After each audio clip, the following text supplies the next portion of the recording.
مولا الثقلین امام الحرمین صاحب کعبہ قوسین جد الحسن والحسین ابی القاسم محمد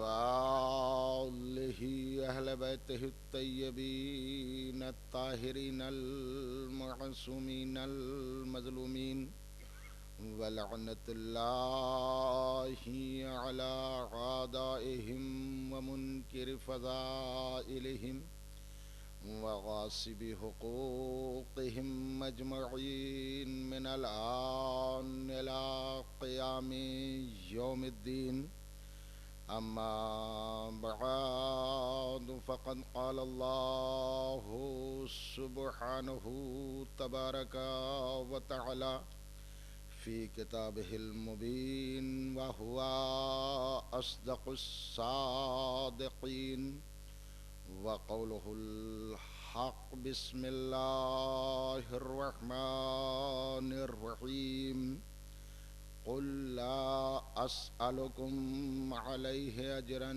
الا المودة في القربى صلوات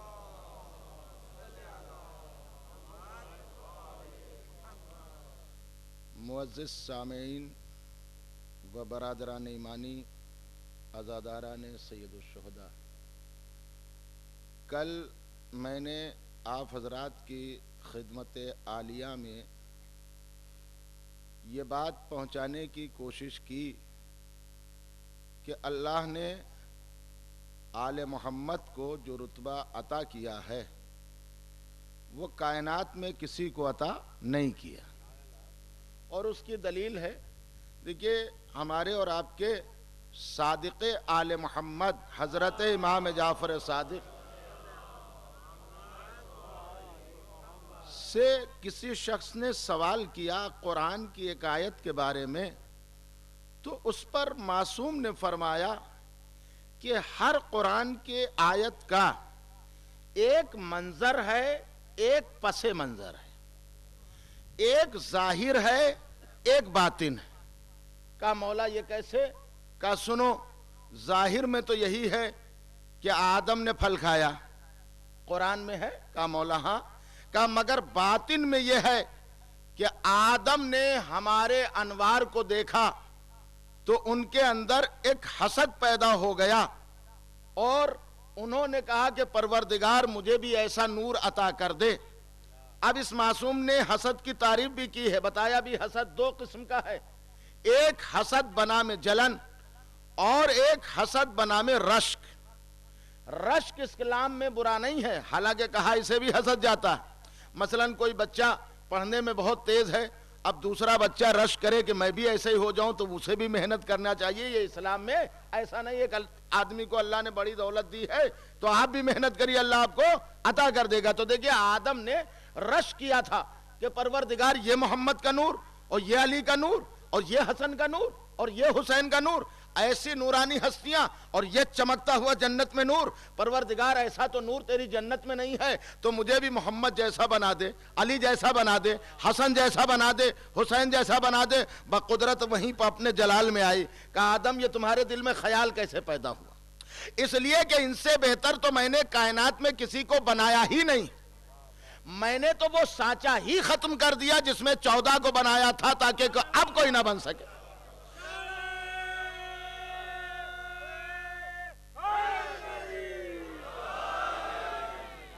میں نے تو وہ سانچہ ہی ختم کر دیا تاکہ اب کوئی 14 جیسا نہ بن سکے۔ میں نے ان سے بہتر کائنات میں کسی کو خلق ہی نہیں کیا۔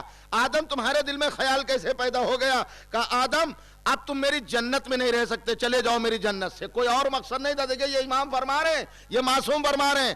دیکھیے یہ پھل کھانے کا تو ظاہر ہے، مگر امام نے فرمایا باطن میں یہ تھا کہ آدم کے دل میں خیال پیدا ہوا۔ اچھا ہوا کیوں نکالی گئی؟ کہا ہوا نے جب بی بی کا نور دیکھا ملاحظہ کریں تو حوا کے دل میں بھی وہی بات آئی، تو اس لیے اللہ نے حوا کو بھی انہی کے ساتھ نکالا۔ اب اتنی تو بات سمجھ میں آ گئی کہ ایک معصوم ہے، ایک نبی ہے، ایک ابو البشر ہے، ایک رسول ہے، ایک نبی ہے، اگر اس کے دل میں ایک لمحے کے لیے، 1 سیکنڈ کے لیے، 1 منٹ کے لیے یہ خیال آ جائے کہ میں محمد جیسا، میں علی جیسا، میں حسن جیسا، میں حسین جیسا، تو اللہ پھر اسے جنت میں رہنے نہیں دیتا۔ اور جو پوری زندگی کہتے رہے کہ محمد ہمارے جیسے، علی ہمارے جیسے، تو پھر وہ جنت کیسے جا سکتے؟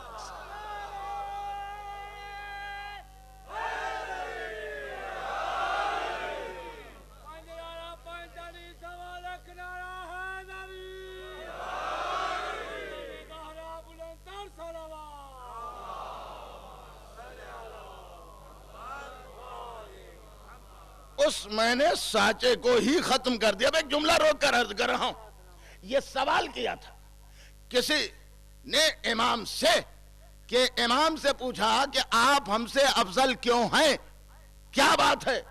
آپ بھی آدم کی اولاد، ہم بھی آدم کی اولاد، اور یہ 2 معصوموں سے پوچھا گیا، اور یہ امام نے سوال کیا، ایک میں حاکم نے پوچھا، ایک میں پبلک نے پوچھا۔ بھائی ملاحظہ کریں، دونوں کے جواب ملاحظہ فرمائے۔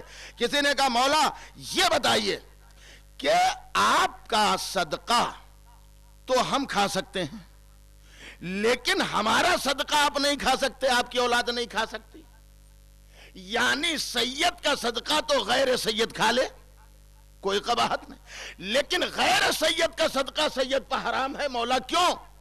تو امام نے فرمایا کہ سن آنے والے سائل، جتنے لوگ پیدا ہوئے اور آئیں گے وہ کس کی اولاد ہے؟ کہا مولا آدم کی اولاد ہے۔ آدم کی نسل سے؟ کہا۔ تو کہا سنو، جتنے لوگ آئیں گے یا آ چکے ہیں یہ سب آدم کی اولاد ہیں، سب آدم کے صدقے میں پیدا ہوئے، سب آدم کے صدقے میں پیدا ہوئے، تم لوگ جتنے بھی ہو سب آدم کے صدقے میں پیدا ہوئے، اور آدم ہمارے صدقے میں پیدا ہوئے، تم سب آدم کے صدقے میں پیدا ہوئے، آدم ہمارے صدقے میں پیدا ہوئے، لہذا ہمارا صدقہ آدم اور آدمی کھائیں گے، آدم اور آدمی کا صدقہ ہم نہیں کھائیں گے۔ ملاحظہ کریں، پوری توجہ ہے۔ تو دیکھیں معصوم کے ہاں آیتوں کا دلیل ہے، اسی لیے صادق آل محمد حضرت امام جعفر صادق، وہی یہ بحث گفتگو رہے گی کہ ظاہر باطن۔ ایک شخص نے سوال کیا کہ مولا یہ قرآن میں جو اچھے اچھے نام آئے ہیں یہ کیا ہے؟ بڑے سوال تھے طویل، میں ان کو شارٹ میں بتا رہا ہوں۔ اس نے کہا مولا یہ صلاۃ کیا ہے، مولا یہ زکوٰۃ کیا ہے، مولا یہ صوم کیا ہے، یہ روزہ کیا ہے، یہ جتنی باتیں کہتا چلا گیا۔ تو امام نے فرمایا کہ سنو، قرآن میں یہ جتنے اچھے الفاظ آئے ہیں، کہیں صلاۃ آیا، کہیں زکوٰۃ آیا، کہیں صوم آیا، کہیں روزے کا ذکر، کہیں حج کا ذکر، یہ سب ظاہر میں تو یہی ہے، باطن میں یہ سب ہم اہل بیت کے نام ہیں۔ ملاحظہ کریں، ظاہر میں تو سب وہی ہیں، باطن میں ہم اہل بیت کے نام ہیں۔ اور یہ جو قرآن میں آیا ہے کہ انما الخمر والمیسر والانصاب والازلام رجس من عمل الشیطان، بے شک یہ جوا، یہ شراب، یہ پاسے بازی، یہ بت پرستی، یہ سب رجس ہے۔ تو معصوم نے فرمایا ظاہر میں تو یہ نام ہے، باطن میں یہ ہمارے دشمنوں کے نام ہیں۔ ملاحظہ کرے، باطن میں ہمارے دشمنوں کا نام ہے۔ تو کہا مولا آپ سلام بھی ہیں، آپ صلاۃ بھی ہیں، آپ زکوٰۃ بھی ہیں، آپ حج بھی ہیں، آپ روزہ بھی ہیں۔ تو امام نے فرمایا خالی یہ نہیں ہے کہ ہم نماز ہیں، پورے ارکان نماز ہم ہی تو اہل بیت ہیں۔ تو سائل نے کہا مولا یہ کیا ہے؟ کہا یہ سنو، یہ تکبیر، یہ نیت، یہ رکوع، یہ سجدہ، یہ تشہد، یہ سلام، کیا یہ نماز نہیں ہے؟ تو امام نے فرمایا نہیں۔ امام ملاحظہ کریں، امام کا جملہ حوالہ دے دوں تاکہ آپ کو شک بھی نہ رہے۔ بہت بڑے ہندوستان کے عالم دین علامہ راحت حسین صاحب قبلہ گوپال پوری، ان کی حیثیت معمولی نہیں، خالی آپ ان کی تفسیر پڑھ لیں تو ذہن کے دریچے کھل جائیں گے۔ شاید آج تک ایسے کسی عالم نے تفسیر نہیں لکھی ہوگی، 70 سال پہلے تقریباً یہ تفسیر لکھی، اور ایک ایک لفظ کے الگ الگ معنی لکھے، ظاہری تفسیر بھی لکھی اور انہوں نے باطنی تفسیر بھی لکھی۔ تو کہا مولا فرزند رسول یہ کیا ہے؟ کیا یہ نیت جو کرتا ہے بندہ، یہ اذان، یہ اقامت، یہ نیت اور یہ رکوع، یہ تشہد، یہ سلام، یہ سب جتنا بھی ہے، تو یہ کیا نماز نہیں ہے؟ تو امام نے فرمایا نہیں۔ کہا مولا پھر نماز کیا ہے؟ کہا سن، یہ نیت، یہ تکبیر، یہ قیام، یہ رکوع، یہ سجدہ، یہ تشہد، یہ سلام، یہ نماز نہیں ہے۔ تو سائل پریشان ہو گیا، کہا مولا یہ پھر بتا تو دیجئے کیا ہے؟ کہا یہ نماز نہیں ہے، یہ جو نیت، یہ تکبیر، یہ رکوع، یہ سجدہ، یہ شکل نماز ہے، نماز نہیں ہے۔ تو شکل نماز ہے، نماز نہیں ہے۔ مولا تو پھر یہ بتائیے کہ پھر اصل نماز کیا ہے، ہم وہ پڑھیں۔ تو امام نے فرمایا سنو، یہ نیت، یہ قیام، یہ رکوع، یہ تکبیر، یہ تشہد، یہ سلام، یہ سب شکل نماز ہے، اور ہم اہل بیت اصل نماز ہے۔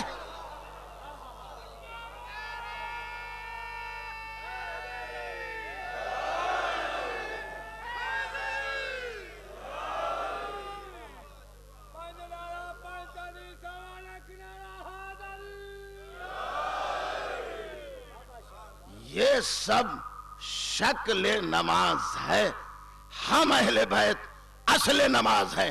اب امام جب تک واضح نہ کرے تو امام ہی کہا سنو تم سب پڑھ لو یہ نماز، لیکن اصل نماز اگر درود نہ پڑھو نماز میں ملاحظہ کرے، درود نہ پڑھو تو کیا ہوگا؟ صرف نماز کی شکل تو ہوگی مگر اصل نہیں ہوگی۔ اسی لیے صاحب القطرہ بہت بڑے عالم دین، انہوں نے بحار الانوار کے مقابل میں کتاب لکھی تھی۔ بحار کہتے ہیں، اصل میں بحر کہتے ہیں سمندر کو، اور اسی سے بحار سمندروں کی جمع، ٹھیک ہے؟ تو اسی سے کتاب لکھی بحار الانوار علامہ، انہوں نے لکھے کتاب کا نام رکھا القطرہ، یعنی سمندر کا ایک قطرہ۔ لیکن معصوم نے فرمایا، کسی نے سوال کیا تھا مولا، ابن عباس نے بھی کہا تھا جب کسی نے پوچھا کہ آپ کے پاس کتنا علم ہے، کہا علم پوچھنا چاہتا ہے، یہ مولا علی کے شاگرد تھے، علم پوچھنا چاہتا ہے؟ کہا سن، اگر میرے اونٹ کی رسی گم ہو جائے تو میں رسی ڈھونڈنے صحرا میں نہ جاؤں گا، جنگل میں نہ جاؤں گا، میں قرآن سے پوچھوں گا کہ بتا میرے اونٹ کی رسی کہاں۔ بھئی واقعہ تو یہی ہے، لیکن قرآن تو غور کا نام ہے، واقعات تو فکر کا نام ہے۔ ابن عباس، عبداللہ ابن عباس کہہ رہے ہیں اگر میرے اونٹ کی رسی گم ہو جائے، یہ مولا علی کے شاگرد ہیں، مولا علی نے بسم اللہ کی تفسیر انہی کو بتائی ہے جو بائے بسم اللہ والی وہ ذہن میں رہے، اور ان سے جب پوچھا گیا کہ تمہارا علم تو بڑا ہوگا، کیا کہنا مولا علی سے علم حاصل کیا؟ کہا ایسا سمجھو، اسی طرح سمجھو جیسے سمندر کے مقابل میں کسی کو قطرہ مل جائے۔ واضح کریں، سمندر کو مقابل میں قطرہ، تو میرا علم قطرہ ہے، علی کا علم سمندر ہے۔ مگر آگے عبداللہ ابن عباس کہتے ہیں بھئی یہ سمجھ لو کہ اگر قطرے کو سمندر میں ڈال دو گے، ارے کیا سن رہے، قطرے کو سمندر میں ڈال دو گے تو اب تم قطرہ نہ رہو گے، تم بھی سمندر بن جاؤ گے۔ ابن عباس نے یہی تو کہا کہ اگر میرے اونٹ کی رسی گم ہو جائے، دیکھیں غور کریے گا، تو میں کہیں اور نہیں، رسی ڈھونڈنے صحرا میں نہیں جاؤں گا، جنگل میں نہیں جاؤں گا، بیابان میں نہیں جاؤں گا، میں قرآن سے پوچھوں گا کہ بتا میرے اونٹ کی رسی کہاں۔ یہ پوچھنا اور قرآن کا جواب دینا بتا رہا ہے کہ ابن عباس خاموش قرآن سے نہیں پوچھیں گے، بولتے ہوئے قرآن سے پوچھیں۔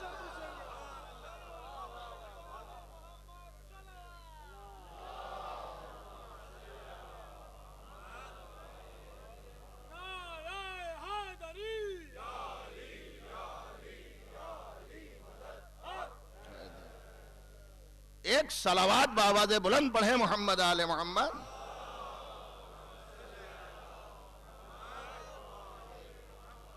تو نماز میں اصل نماز کیا ہے؟ یہی تو درود ہے۔ اور اسی لیے کسی بہت بڑے عرب کے امام نے کہا کہ میں تو مر گیا مگر یہ نہ جان سکا کہ میرا رب اللہ ہے یا علی ہے۔ مر گیا، ماتا وَلَيْسَ يَدْرِي، مر گیا میں مگر یہ نہ جان سکا کہ میرا رب اللہ ہے یا علی ہے۔ کیوں؟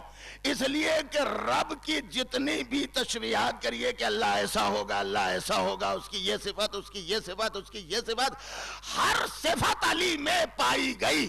ملاحظہ کریں، ہر صفت علی میں پائی گئی۔ اس لیے اللہ کے لیے قرآن کیا کہہ رہا ہے؟ اللہ لا الہ الا هو الحی القیوم لا تاخذہ سنۃ ولا نوم، اللہ کو نہ نیند آتی ہے نہ اونگ آتی ہے۔ کوئی علی کے کردار میں بتا نہیں سکتا کہ علی کبھی سوئے ہے۔ قدرت کی آواز آئی، علی آج تو سو جا، میری خدائی لے لے، مرضی لے کے سو جا، مرضی لے کے سو جا، تاکہ بندہ تو کہلائے۔ اس لیے کہ میری صفت کیا ہے کہ میں نہ سوتا ہوں اور نہ مجھے اونگ آتی ہے۔ علی کے کردار میں کوئی بتا نہیں سکتا کہ علی کبھی سوئے ہوں۔ اللہ نے کہا میں دے رہا ہوں اپنی مرضی، کم سے کم آج تو شب ہجرت سو جا۔ اور شب ہجرت علامہ شبلی نعمانی نے اپنی کتاب سیرت النبی، دیکھیں میری بات بھی ایک ایک جملہ نوٹ کریے گا، سیرت النبی میں لکھتے ہیں کہ نبی کے بستر پر کوئی سونے کے لیے تیار نہ ہوتا۔ کیوں؟ کہ اس لیے کہ آج نبی کا جو بستر ہے وہ کانٹوں بھرا ہے، کانٹوں بھرا بستر ہے، جو بھی سوئے گا قتل ہو جائے گا۔ کانٹوں میں کسی کو چین نہیں آتی ہے، سکون نہیں آتی، کانٹوں میں نیند نہیں آتی، مگر علی پہلے سے سونے کے عادی ہیں۔ بھائی ملاحظہ کریں، آپ پہنچے وہاں تک یا نہیں پہنچے؟ یہ ایسے ماحول میں کانٹوں کے بستر پر سونے کا عادی بنایا ابو طالب نے۔ پہنچے ہوں یا نہ پہنچے، مگر میں کل انشاءاللہ آپ کی خدمت میں عرض کروں گا، آج صرف یہ کہ جناب مولا علی بستر رسول پر سوئے۔ وہ لکھتے ہیں کہ اب کسی کو نیند نہیں آئے گی، کیوں؟ کانٹوں بھرا بستر ہے۔ مگر آگے لکھتے ہیں مگر یہ فاتح خیبر کا کمال تھا کہ علی نے بستر پر سو کے اس بستر کو فرش گل بنا دیا، اس بستر پر سو کر اسے فرش گل بنا دیا۔ فرش گل آپ سمجھے؟ پھولوں کا جھرمٹ، جہاں پھول ہی پھولوں۔ تو دیکھیے صفت اللہ کی جتنی تھی سب علی میں۔ کل میں نے شاید عرض کیا تھا کہ عرب شاعر نے بھی کہا حالی بشرون کیف بشر ربہ فیہ تجلی و ظہر۔ علی بشر تو ہے مگر کیسا بشر ہے کہ جس میں رب کے سارے جلوے بھرے ہوں، رب کے سارے جلوے بھرے ہوں۔ کل کی بات جہاں چھوڑی تھی وہ جملہ عرض کر کے پھر اب آگے بڑھ رہا ہوں۔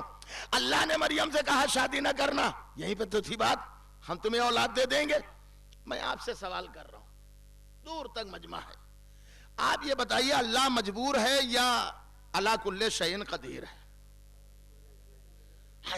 کل شیء قدیر، تو یہاں اس کی مجبوری ظاہر نہیں ہو رہی کہ اللہ تو کہتا ہے کہ ہم جو رشتے بھیجتے ہیں، جو ہم انسانوں کو بھیجتے ہیں، ان کا رشتہ بھی بنا کے بھیجتے ہیں۔ کہیں نہ کہیں تو کسی کا رشتہ ہوگا، اور جہاں رشتہ ہوتا ہے شادی وہیں ہوتی ہے۔ تو یہ مان لوں کہ پروردگار تو نے مریم کا کوئی رشتہ ہی کر کے نہیں بھیجا، خالی یہ بات پہ رک جاؤں کہ مریم کے دور میں کوئی مریم جیسا نہیں تھا تو شادی نہیں کی۔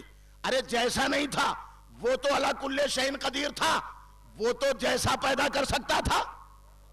بھئی وہ جب فاطمہ زہرا کے لیے علی کو پیدا کر سکتا تھا تو کیا مریم کے لیے مریم کے جیسا کوئی پروردگار تو علی کل شیء قدیر ہے تو مریم جیسا کوئی نہیں پیدا کر سکتا تھا؟ آواز آئی نادان، قرآن پڑھ دیکھ، قرآن میں دو ہی معصومہ، ایک زہرا ایک مریم۔ میں کیا عرض کر رہا ہوں؟ ایک زہرا ایک مریم۔ ہاں میرے معبود کا اگر مریم کا شوہر میں پیدا کر دیتا تھا تو علی کل شیء قدیر پیدا کر دیتا تو سارے لوگوں کے دماغ ادھر جھک جاتے اور کہتے کہ بھئیہ یہ کون سا کمال ہے۔ اگر بھائی ملاحظہ کریں مریم کو اگر شوہر دے دیتا تو دنیا یہ کہنے لگتی کہ پھر علی کا کون سا کمال ہے۔ میں کیا عرض کر رہا ہوں؟ اگر زہرا کے شوہر بنے تو علی کا کون سا کمال ہے؟ ارے مریم کے بھی تو شوہر ہیں، وہ بھی تو معصومہ ہے۔ لہذا اللہ نے کہا کہ اب علی جیسا کائنات میں کسی کو نہیں بناؤں گا، مریم تم ایسے ہی رہ جاؤ، ہم اپنی قدرت کاملہ سے تمہیں اولاد دیں گے۔ قدرت کاملہ سے اولاد دے گا پروردگار کا، ہاں مگر ایسی اولاد کہ جو مردوں کو زندہ کرے۔ کیسی اولاد؟ جو مردوں کو زندہ کرے۔ تو عیسیٰ جب مردوں کو زندہ کرتے تھے، قرآن پڑھیے، قرآن میں ہے انی اخلق، میں خلق کرتا ہوں مٹی سے پرندے کو، مٹی سے بنائے پرندے کی شکل اور اس پہ پھونک مار دی، اور اب قرآن کہہ رہا کہ قم بے اذن اللہ، اللہ کے اذن سے زندہ ہو جا۔ اب پتہ نہیں آپ کہاں بیٹھے ہیں، شب ہجرت اللہ نے کہا آج تو سو جا، یہ سارا اذن تو لے لے علی، اب سو جا، اب وہ زندہ کرے گا تو قم باذن اللہ کہے گا، تم زندہ کرو گے تو کہنا میرے اذن سے زندہ ہو جا۔ صلوات پڑھیں محمد آل محمد۔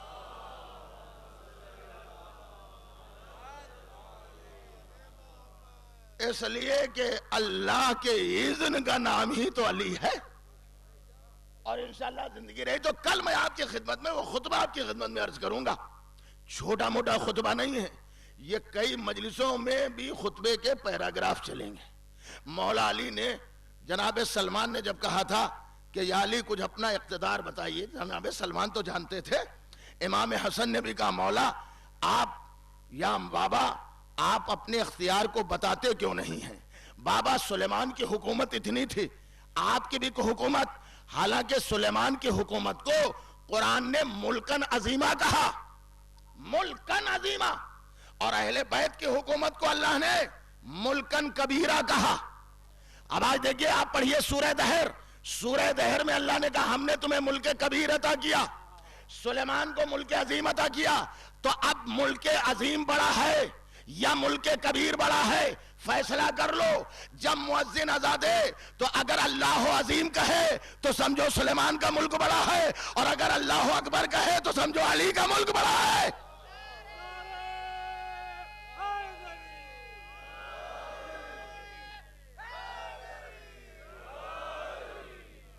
یہ جو مولا نے خطبہ بیان کیا اور خطبے کی شروعات یہاں سے کی، کہا بابا بھئی دیکھیں عجیب بات ہے کہ خطبات آپ خالی سنیے گا، حالانکہ ہمارے ہاں اسلام جذبات کا نام نہیں ہے، اسلام محبت کا نام ہے۔ کہیں بھی آپ دیکھ لیجئے جذبات کا نام ہے۔ مولا علی جب کل کفر کے مقابل میں آئے تو ایسے نہیں قتل کر دیا، کہا پہلے مسلمان ہو جا، کلمہ پڑھ لے۔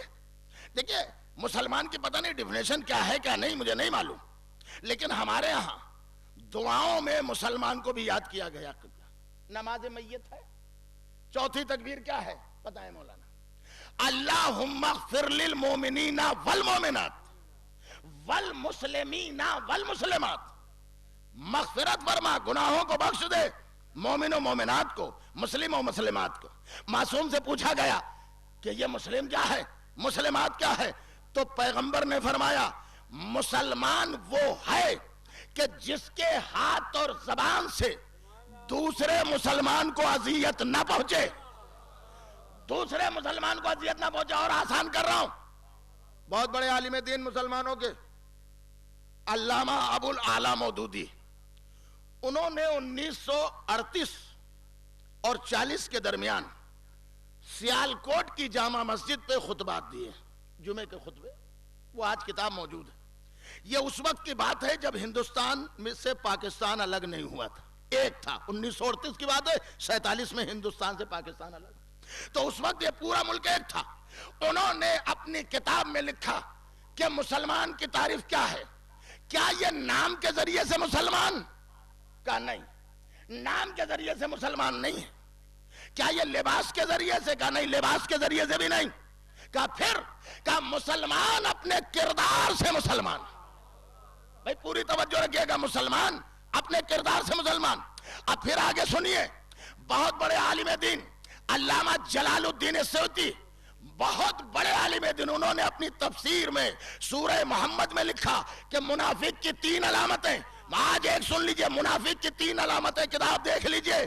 کہا تیسری علامت یہ ہے کہ یہ نہ دیکھو کہ کون ہے، یہ دیکھو کہ اس کے دل میں بغض علی ہے یا نہیں، اگر بغض علی ہے تو مسلمان نہیں ہے۔ بھائی ملاحظہ کریں، یہ ہم نہیں کہہ رہے ہیں، یہ بہت بڑے عالم دین نے لکھا، اگر بغض علی ہے تو پھر وہ مسلمان نہیں ہے۔ بات آگے اور بڑھاؤں گا انشاءاللہ، کل عرض کروں گا۔ اس کا مطلب اب جہاں جہاں بغض علی ہوگا وہاں اسلام نہیں ہوگا۔ بھائی ملاحظہ کر رہے ہیں، وہاں مسلمان نہیں ہوگا۔ تعریف تو یہی کی کہ بغض علی جہاں بھی ہوگا۔ اور عزیزو، یہ پیغمبر کہ آج سے 1400 سال پہلے یوں ہی، یہ جو آج کی دنیا ہے قرآن میں سب کا جواب ہے۔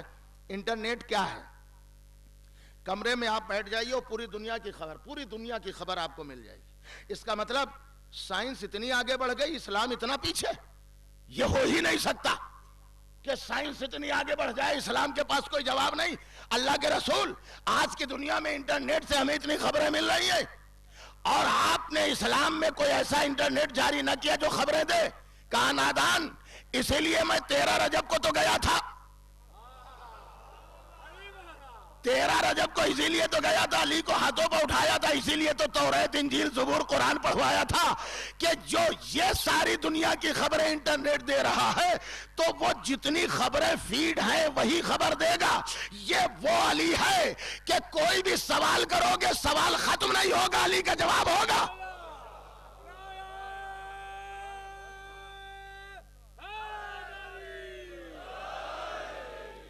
اب تم سمجھو یا نہ سمجھو، نبی کہیں گے اسی لیے تو میں تو غدیر میں گیا تھا۔ خالی یہ نہیں کہ یہاں تو ہاتھوں پہ کعبے میں چند ہی لوگ تھے، وہاں غدیر میں تو 1.25 لاکھ مسلمانوں کے سامنے۔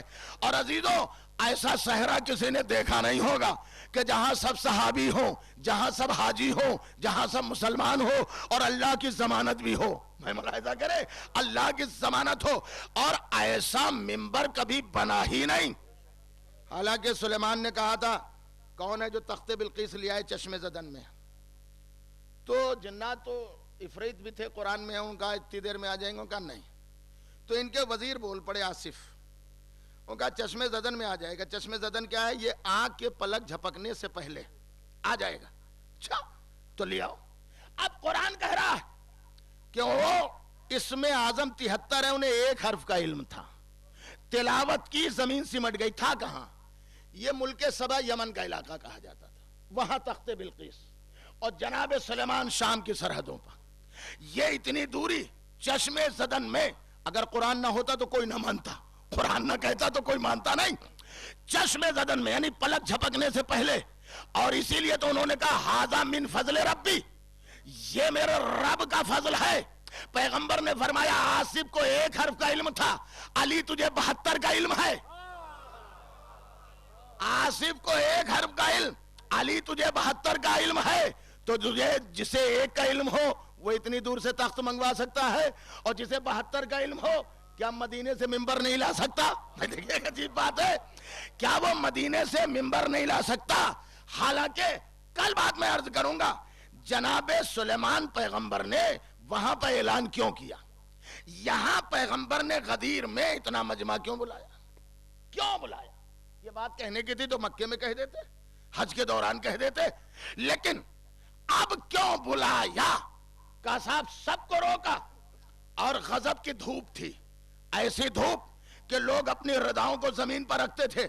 اللہ علی کی ولایت کا مسئلہ ہے، جنت کی ہوا چلا دے، صحرا ہے، ٹھنڈا ہو جائے، آرام مل جائے۔ کہ اگر ہوا چلا دوں گا اور کوئی سو جائے گا تو کہے گا ہم تو سن ہی نہ پائے۔ ہائے ہائے، پوری توجہ رکھیے گا، ہم تو سن ہی نہیں پائے۔ ارے وہ ہوا چل رہی تھی، اور مولانا تشریف فرما، اور عربی دا حضرات کے لیے جملہ عرض کر رہا ہوں۔ دیکھیے قرآن میں آیا ہے یا ایھا الرسول بلغ، بلغ کے معنی خالی پہنچا دیجئے نہیں ہے۔ دیکھیے لغت، اگر پہنچا دینے کے معنی ہوتے تو آتا قرآن میں یا ایھا الرسول ابلغ، رسول پہنچا دیجئے۔ بلغ معنی پہنچانا نہیں ہے، بلکہ قیامت تک پہنچاتے رہیے۔ اسی لیے نبی نے کہا ہے کہ ہر چھوٹا اپنے بڑے کو، ہر بڑا اپنے چھوٹے کو، ہر شہری دیہات میں جہاں جائے وہ علی کی ولایت کو بتائے۔ اس کا مطلب نبی خود چاہتے ہیں کہ ہر جگہ علی علی ہو جائے۔ بھائی پوری توجہ رکھیے گا، ہر ایک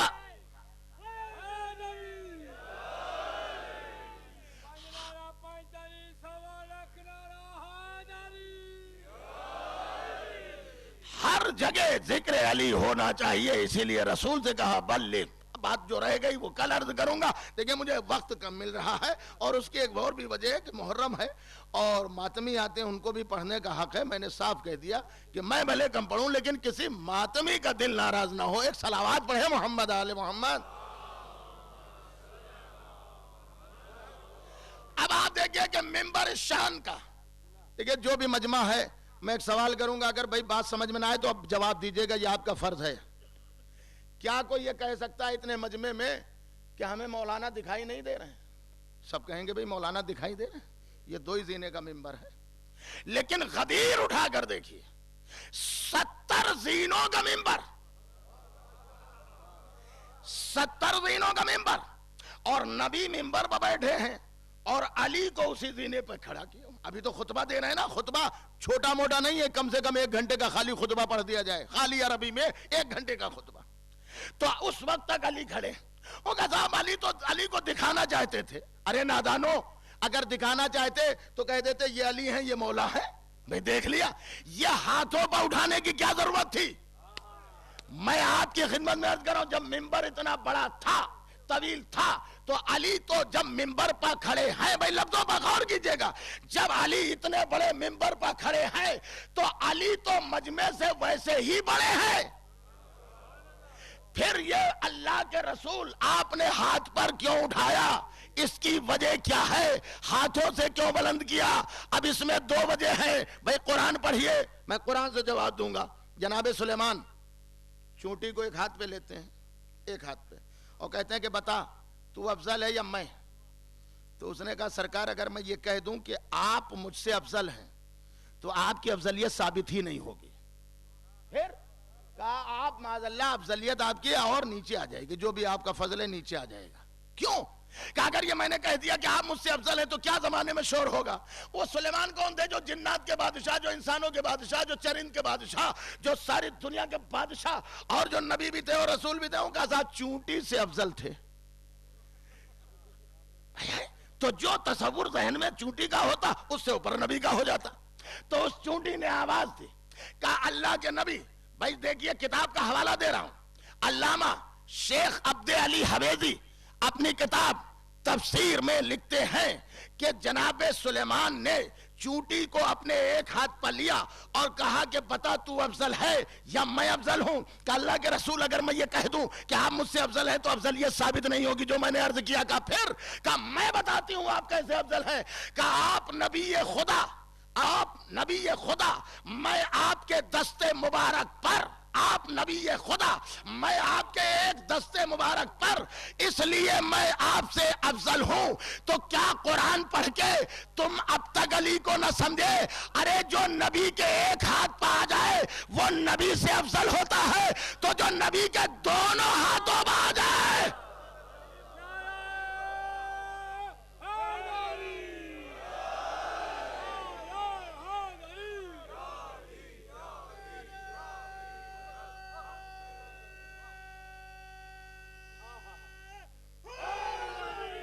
یا علی،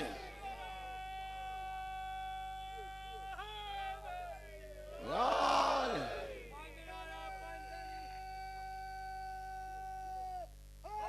یا علی، یا علی. ایک اور صلوات پڑھیں بآواز بلند، محمد آل محمد.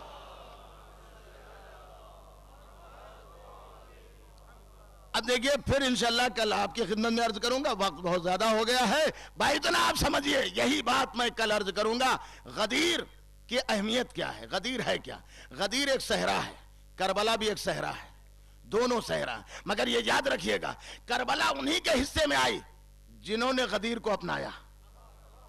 کربلا انہی کے حصے میں آئی جنہوں نے غدیر کو اپنایا. لفظوں کو بدل کر یوں کہوں کہ کربلا تک وہی جائیں گے جو غدیر تک آ چکے ہیں. غدیر سے سیدھا راستہ کربلا کا ہے.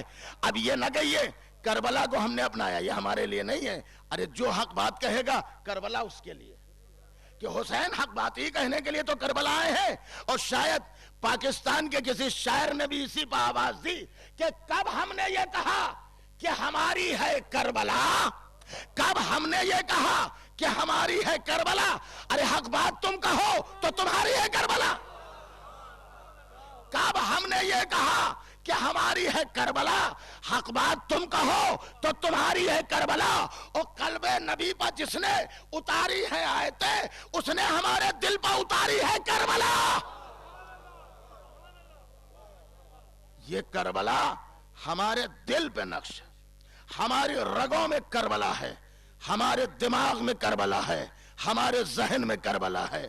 اس لیے کہ کربلا کو ہم مر کے بھی نہیں بھول سکتے. زندگی تو بہت دور ہے، ہم مر کے نہیں بھول سکتے. اس لیے جنہیں کربلا مل گئی انہوں نے دنیا کو ٹھکرا دیا.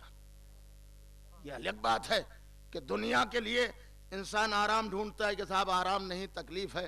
مجھ سے کئی لوگوں نے دعا کے لیے کہا ہے کہ ایک بندے کی بڑی مشکلات ہیں، بہت ہی تکلیف میں ہے، اس کے لیے دعا کرا دیں. میں کہتا ہوں کہ کربلا والوں کا صدقہ کہ مولا اس بندے کے تمام مشکلات کو حل کر دیں، اور حاضرین میں جتنے بھی مومنین ہیں اور مومنات جتنے بھی لوگ ہیں ان سب کی مشکلات کو حل کر دیں، اس لیے کہ کربلا مشکلوں کا نام ہے. عزیزوں دیکھیے، میں اپنی بات بتاؤں، میں نے ایک صاحب سے بھی عرض کیا تھا کہ اپنے یہاں دعاؤں کا بڑا سسٹم ہے. اسی لیے چھٹے امام نے فرمایا کہ 10 آدمی ہوں اور پھر 40 کی بات کہی کہ اگر 40 آدمی ہوں تو ہو ہی نہیں سکتا کہ دعا کرائی جائے اور دعا قبول نہ ہو. ظاہر سی بات ہے، دعا ہماری زندگی کا ایک حصہ ہے، مگر یاد رکھیے گا کہ ہم بھیجے کیوں گئے ہیں؟ ہم تو اصل میں اسی لیے بھیجے گئے، اصل کام ہمارا یہی ہے. جیسے جنات و انسان کو خلق کیا اللہ نے اپنی عبادت کے لیے، ویسے ہی ہمیں خلق کیا اللہ نے حسین کی مجلس کے لیے. یہی ہمارا مطلب ہے اور یہی ہمارا مقصد. میں ایک جملہ کہہ رہا ہوں کہ آپ چاہیں گے کہ ہم آرام سے تکلیف میں آ جائیں؟ نہیں چاہیں گے. مگر حر نے یزید کی نوکری کیوں چھوڑی؟ بتائیے کیوں چھوڑی؟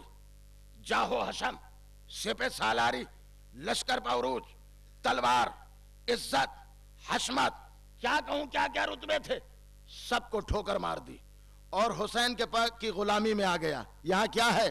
پیاس ہے، تنہائی ہے، رنج ہے، افسوس ہے، مگر حر مسکرا رہا ہے. کیوں؟ کہہ رہا ہے کہ ادھر سب کچھ ہے مگر جہنم بھی ہے، ادھر کچھ نہیں ہے مگر جنت حسین کے ساتھ چل رہی. بعزیزو، حسین اسی لیے میدان کربلا میں آئے ہیں تاکہ بتائیں کہ حق کا پیغام کیا ہوتا ہے. اور حسین صرف 72 تھے مگر پوری دنیا میں آج حسین کی صدا گونج رہی ہے.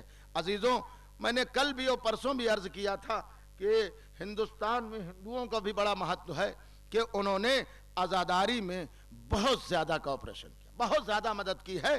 ابھی دور کی بات نہیں ہے، لندن میں ایک فیملی رہتی ہے اور اس عورت کا نام ہے ڈاکٹر انیتا رائے، لندن میں رہتی ہے. اس نے جناب شہزادی جناب زینب پر کتاب لکھی ہے ان کی حیات پر، اور وہ کہتی ہے کہ میں اسی کتاب میں ہے کہ لندن کی ایک لائبریری میں تھی برطانیہ کی، اور وہاں میں نے ایک کتاب نکالی جس میں یہ لکھا تھا کہ اس ڈیٹ میں آسمان سے خونی بارش ہوئی کہ جس سے بریڈ، مکھن، دودھ، پانی سب خون ہو گیا. وہ کہتی ہے کہ میں وہ کتاب کا پیراگراف لائی اور کمپیوٹر پہ ڈالا اسلامی تاریخ سے اور ملاتی رہی تو یہ نتیجہ نکل کے آیا کہ وہ 10 محرم کی تاریخ تھی. اس کا مطلب 10 محرم وہ عظیم تاریخ ہے کہ جس میں آسمان سے خون کی بارش ہوئی. اللہ اللہ. عزیزو، حسین میدان کربلا میں، کل عرض کروں گا، آج یہ انیتا رائے کا نہ بیان کر سکا، اور اس نے ایک جملہ اور لکھا، وہ جملہ سن لیجئے تو کلیجہ پھٹے گا. وہ کہتی ہے کہ ابھی تک میں نے جو سنا تھا مسلمانوں کی زبان سے وہ یہی کہ حسین 3 دن کے بھوکے پیاسے، مگر کہتی ہے اب میں نے روایت کو کھنگال لیا، روایت کو چھان لیا. تم ہی لوگ کہتے ہو کہ حسین 7ویں محرم سے پیاسے تھے، تو 3 دن کے پیاسے کہاں تھے؟ کہا دیکھو 7ویں محرم، 8ویں محرم، 9ویں محرم اور 10ویں کو عصر کے وقت، شام کے وقت حسین کی شہادت ہوئی تو حسین 3 دن کے پیاسے نہیں تھے، حسین 4 دن کے پیاسے تھے. عزیزو، اسی لیے تو حسین کہہ رہے تھے میرا کلیجہ اندر سے بھن رہا ہے، میرا کلیجہ بھن رہا ہے. جب کسی نے کہا یا ابا عبداللہ آپ کے منہ سے دھواں نکل رہا ہے، کہا میرا کلیجہ اندر سے بھن رہا ہے. اسی لیے تو حسین نے کہا کہ میرے شیعو جب ٹھنڈا پانی پینا، آپ کی آوازیں بلند ہو گئیں، خدا آپ کو کسی غم میں نہ رلائے. بعزیزو، حسین چلے ہیں، اب مکے سے چلے. میں نے خطبات بھی کہے تھے، وقت اتنا کم رہتا ہے کہ میرے دوستوں اور بزرگوں مجھے پتہ ہی نہیں چلتا ہے، میں کیا کروں، میرے ساتھ بھی کچھ مجبوری ہے. لیکن بات جملے اور ملاحظہ کریں.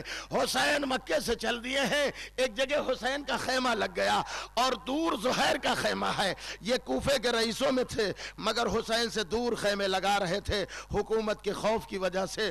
لیکن ایک صبح حسین نے اکبر کو بلایا اور کہا میرے لال زہیر کو چچا کہہ کے سلام کرنا اور کہنا تمہیں زہرا کے لال نے یاد کیا ہے. اکبر آئے، زہیر اپنی زوجہ کے ساتھ کھانے میں ناشتے میں مشغول تھے. آواز دی کون؟ کہا میں ہم شبیہ ہے پیغمبر علی اکبر حسین کا بیٹا. بس یہ جانے میں تردد کر رہے تھے. زوجہ نے کہا کہ زہیر جاؤ تو کہ دیکھو زہرا کا لال تم سے کیا کہنا چاہتا ہے، کم سے کم بات تو سنو. یہ جانا نہیں چاہتے تھے مگر زوجہ نے کہا عزیزو جب ایسی عورتیں ہوتی ہیں تو یہی عورتیں تو جنتی کہلاتی ہے. یہی تو حبیب کی زوجہ نے کہا تھا. جب حبیب نے امتحاناً کہا تھا تو حبیب کی زوجہ نے یہی تو کہا تھا حبیب میری چوڑیاں تم پہن لو اور مجھے بھیج دو کربلا، میں نصرت حسین کو جاؤں گی. اللہ اللہ، ان عورتوں کے کردار جلی حرفوں میں لکھنے کے قابل ہے. عزیزو تاریخ کہتی ہے کہ جناب زہیر آئے اور حسین سے الگ بات کر رہے ہیں. یہ بات نہیں ہوئی کہ کیا بات ہوئی. مورخ نے اتنا لکھا کہ میں نے یہ دیکھا کہ جب حسین سے بات کر چکے تو بس چلے ہیں تو زہیر کا چہرہ ایسے چمک رہا تھا جیسے 14ویں کا چاند. بازیزو یہ اپنے گھر کے کوفے کے رئیسوں میں سے تھے. گھر میں آئے، خیمے میں آئے، زوجہ سے پوچھا. زوجہ سے نے کہا کیا ہوا؟ کہا مجھے حسین نے طلب کیا ہے. اور حسین نے کہا ہے زہیر تم مجھ سے دور خیمے نصب کر رہے ہو. لو دیکھو تمہارا نام تو محضر شہادت میں لکھا ہوا ہے. زہیر تم ساتھ نہ دو گے؟ ارے ازل سے تو تمہارا نام لکھا ہے محضر شہادت میں.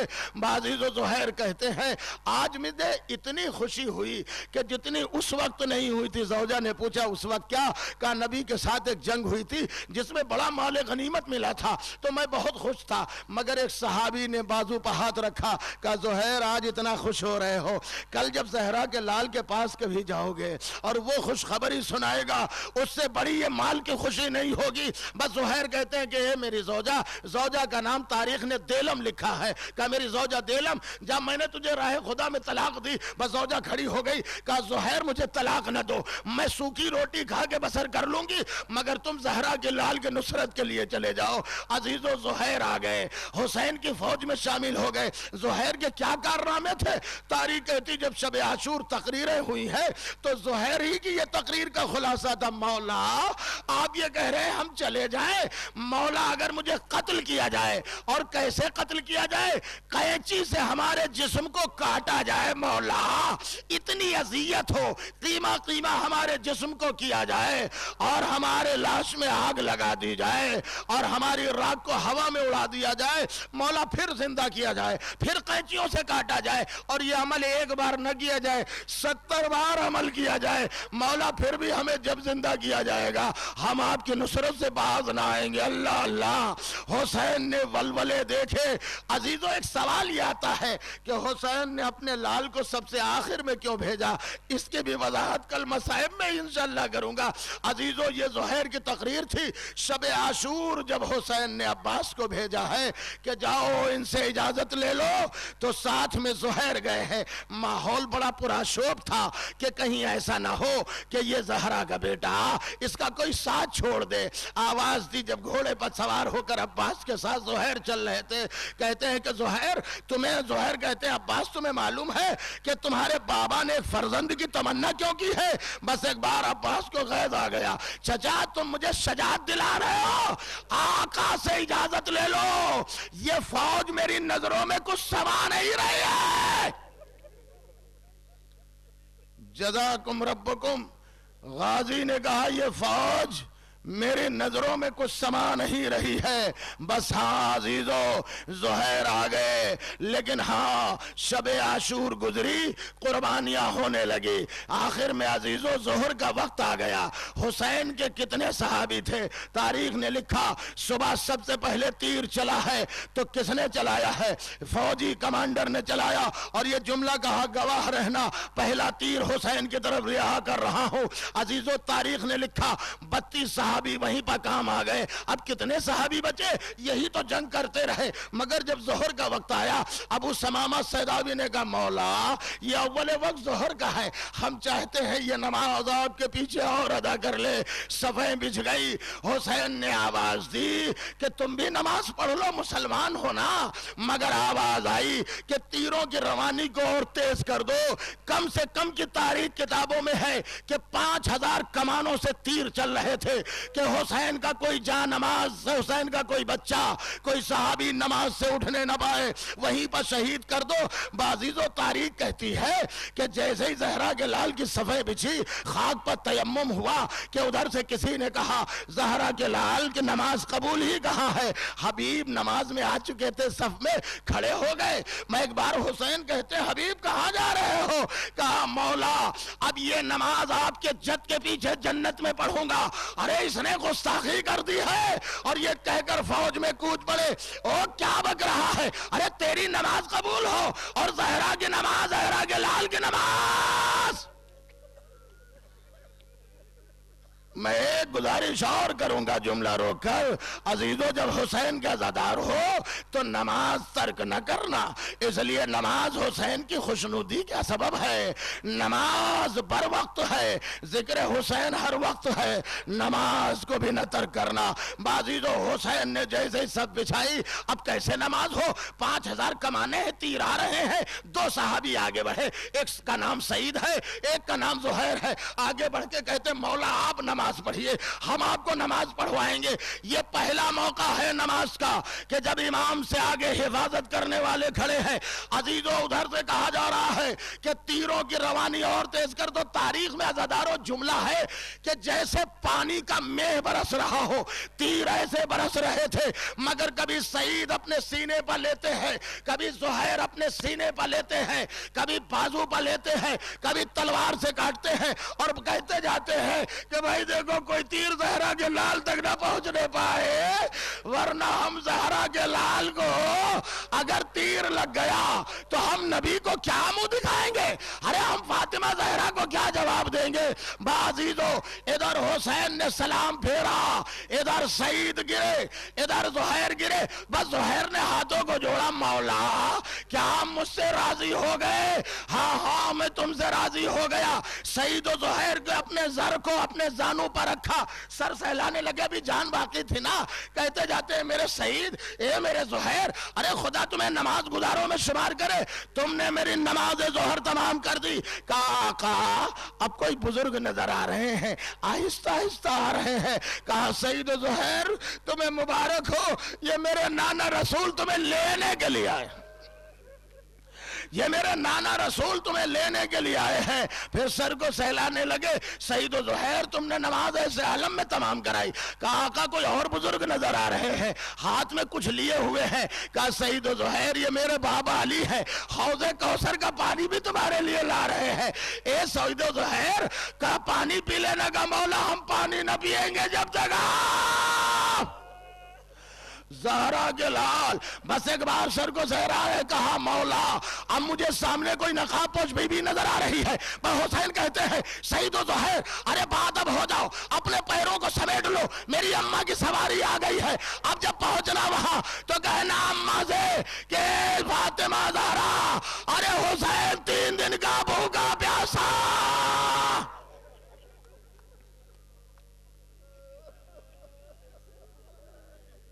جزاکم ربکم, خدا آپ کو کسی غم میں نہ رلائے سوائے غم مظلوم کربلا کے. عزیزو آخری جملہ اور سنیے. سعید و زہیر کی روح گلشن جنت کو پرواز کر گئی. عزیزو وقت تو نکل گیا مگر بات رہ گئی کہ جب 10 محرم کو لاشوں سے لاشیں رکھے گئے تھے اور گھوڑے چل گئے تھے, گھوڑے کی ٹاپیں تھی اور شہیدوں کے لاشیں تھے, تو کون کون لاشیں بچ گئے یہ آپ 2 جملوں میں بہت روتے ہوئے جائیں گے. اللہ آپ کو کسی غم میں نہ رلائے سوائے غم مظلوم کربلا کے. عزیزو آپ سوچ رہے ہیں کہ حور کی قبر اتنی دور کیوں بنی, کیوں بنی؟ اس لیے کہ جب لاشیں پامال ہونے لگے تو ہر کا بھی لاشا لایا گیا، ہر کا قبیلہ آ گیا اور کہا کہ ہم ہر کے لاشے کو پامال نہیں ہونے دیں گے۔ کیوں؟ عرب میں یہ بڑی توہین کی بات تھی کہ قتل کرنے کے بعد کسی کا لاشا پامال ہو جائے، یہ بڑی ذلت کی بات تھی۔ لہذا ہر کا قبیلہ آ گیا، کہا ہم حسین کے ساتھ تھا ضرور مگر اپنے قبیلے کے سردار کے لاشے کو پامال نہ ہونے دیں گے۔ کہا جاؤ لاشا اٹھا لے جاؤ۔ انہوں نے ہر کا لاشا اٹھایا اور کاندھے پر رکھا، یہ کہتے جا رہے تھے کہ جس کا خاندان سلامت ہو، جس کا قبیلہ سلامت ہو، اس کے سردار کا لاشا کون پامال کر سکتا ہے؟ یہ آواز شہزادی نے سنی، مدینے کا رقیہ نانا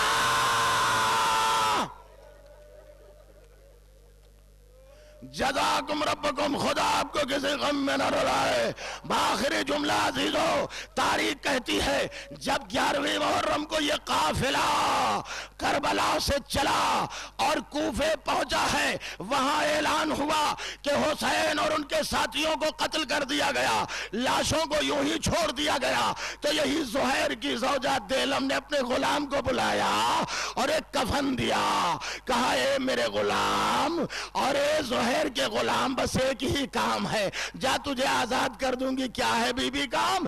کہا تو کربلا چلا جا، سنا ہے میرے والی و وارث کا جنازہ ابھی دفن نہیں ہوا ہے اور ابھی اسے کفن نہیں ملا، یہ لے جا، تجھے میرے والی و وارث کو کفن دے دے اور ان کے جنازے کو دفن کر دے، تجھے آزاد کر دوں گی۔ عزیزو، غلام کوفے سے چلا، کربلا آیا، لاشوں کو دیکھا، لاشیں بکھری پڑی تھی کربلا کے صحرا میں، کربلا کے ریگزار میں، کہیں حسین کے لاش کا ٹکڑا، کہیں اکبر کا لاشا، کہیں اون محمد کا لاشا، کہیں زہیر کا لاشا، بعضیزوں لاشوں کو دیکھا اور اس کے بعد اب یہاں آ گیا کوفہ، مگر جب گھر میں گیا تو ہاتھوں کو پیچھے کر لیا۔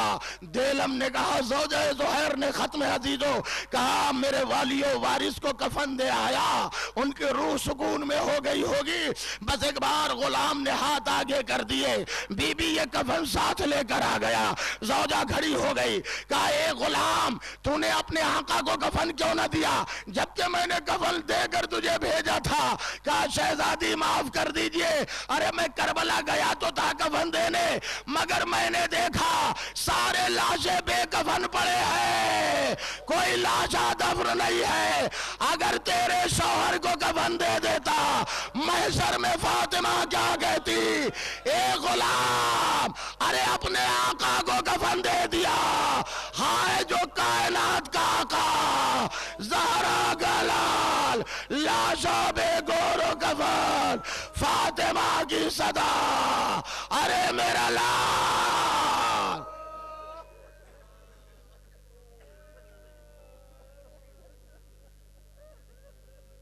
علی لعنت اللہ علی قوم الظالمین وسيعلم الذين ظلموا أي منقلب ينقلبون۔ یا اللہ اس دھڑکتے دل سے اور تڑپتی ہوئی آنکھوں سے آنسو نکلنے پروردگار، تجھے امام حسین کی بے کسی کا واسطہ حاضرین میں جتنے بھی پریشان ہیں ان سب کی پریشانی کو دور فرما، حاضرین میں جتنے بھی مومنین و مومنات بے اولاد ہیں ان سب کو اولاد صالح عطا فرما۔ یا اللہ آل محمد کے صدقے میں پوری دنیا میں جہاں جہاں بھی مومن مومنات موجود ہیں جان مال عزت ناموس کی حفاظت فرما۔ یا اللہ تجھے واسطہ محمد آل محمد کا عزائے حسین کو فروغ عطا فرما۔ یا اللہ تجھے واسطہ محمد آل محمد کا پھر حاضرین میں جو بھی مومن پریشان ہیں ان سب کی پریشانی کو دور فرما۔ یا اللہ جو مومنین اس دنیا سے گزر چکے ان سب کے گناہوں کو معاف فرما، امام زمانہ کے ظہور میں تعجیل فرما، ہم سب کو ان کے انصار میں شمار فرما۔ ماتم حسین۔